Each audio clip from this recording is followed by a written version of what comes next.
God is not your emergency contact. He's not meant to be that. He's not meant to be just that.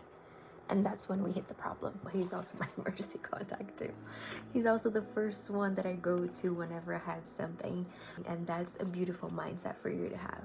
But the problem is when he's only your emergency contact and nothing else. Doing this Bible study, we had a devotional that we have to do every day. We were just discussing about God and who he is. There's this beautiful quote that I saw that it made me rethink my whole life and my whole perspective of God. It says, God is not a resource we use in times of need. He's the source of all creation. And it hit me so hard and convicted me because how many times we treat God as just a mean, like just the means to an end, something to achieve what we want. We just see God as a tool to get our spouse, a better life, to get a family, to get a job, to achieve things, and we ended up putting God in the place of a tool. It's something so subtle that we just misplaced things and misplaced him, and we ended up idolizing and setting as our goal things that should be the tool. And this is something God revealed to me a while ago, and today was just another level of depth and reminder of how much we see him in the wrong lenses with the wrong perspective, and we placed him in such a bad way. And the problem is it's so subtle that we don't realize until we're already idolizing something. I spoke about this situation a while ago on my Lemonade. I like to kind of like blog in there, like I like to write some things. I was talking of how we shouldn't have any goals.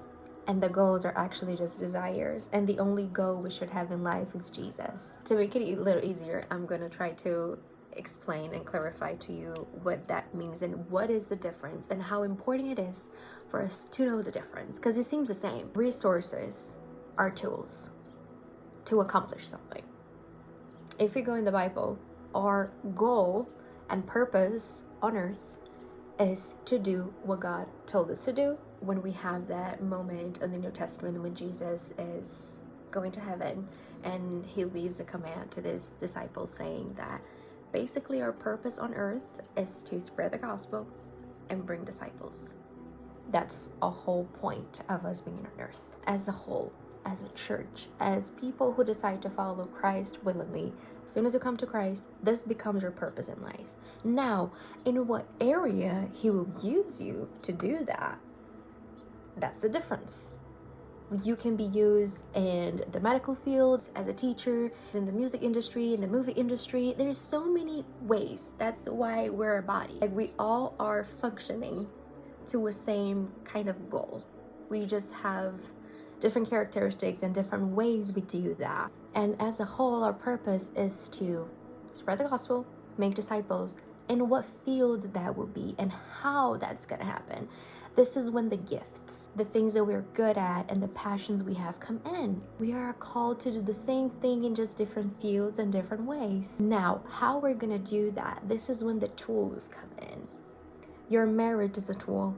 The car you have, the money you make, where you're located, the family you were born in, everything is a tool. That dream that you have, that platform you want to be in, that career you want to be in, where you want to live, all of those things are tools for God to use you in that area, in that city, in that state, in that country, in that field. But the problem is we just reversed roles. We see God so many times, even unknowingly, as a tool to get to the goal, which is to have a career, to have this job, to make this amount of money, to live in this place, to have this spouse. Things that were supposed to be tools to achieve the purpose that God has for all of us becomes the goal.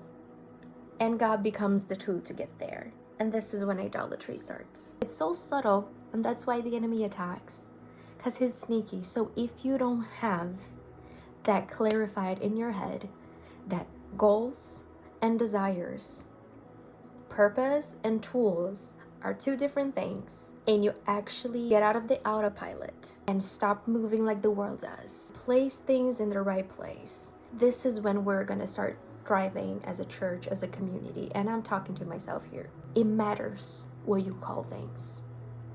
I don't have any goal in life except to do what God called me to do, which is to seek Him first and overflow that to others around me. Preach the gospel, and the consequence of that will be people coming to Christ. That's our goal. That's our purpose. Now, how you're going to get there and where God is going to use you, look at your dreams. I have certain passions.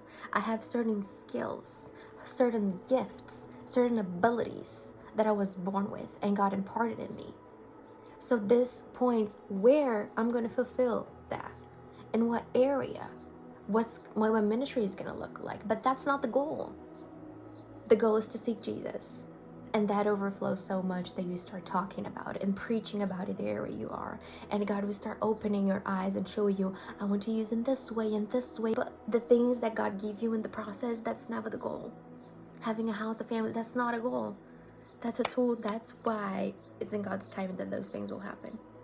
That's why it's only in God's time you get the spouse, because having a spouse is not just for you to have a husband, to have a ring on it, and be like, oh, I have a hubby and have a family and happily ever after. No, even our spouse, it's a purpose, it's a ministry. When we have those things clarified in our heads, it gets easier to walk with God. So you see everything as a tool. Whenever my marriage happens, it's for a purpose. Whenever I get into that career path, it's for a purpose. You start moving differently. You just don't see money as just money, car as a car, a house as a house, a marriage as just a marriage. You start seeing these things with different lenses of, okay, everything I have, everything I am, there's a purpose behind it. So this just unlocked so much and made me just rethink my whole life. I pray that we all can start seeing God as the source of our life, as our purpose, and stop seeing Him as just a resource to get there.